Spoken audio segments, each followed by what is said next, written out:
Ramai orang takut bila ejen tanya, pernah masuk hospital tak? Sebenarnya soalan tu adalah untuk menyelamatkan duit korang.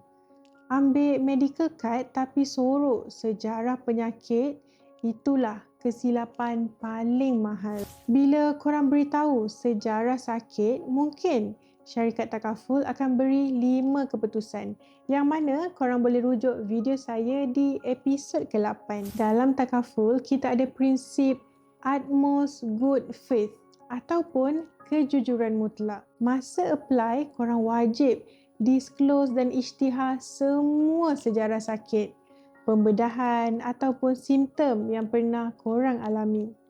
Kenapa? Sebab underwriter perlu tahu tahap risiko sebenar kesihatan korang sebelum mereka terima permohonan tersebut. Kalau korang sorok dan 1 hari nanti korang nak claim, syarikat takaful ada hak untuk batalkan polisi korang serta-merta.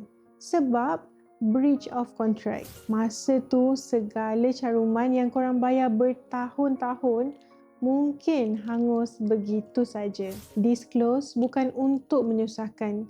Disclose untuk melindungi anda. Kalau konten ni beri manfaat untuk korang, jangan lupa follow dan share video ni.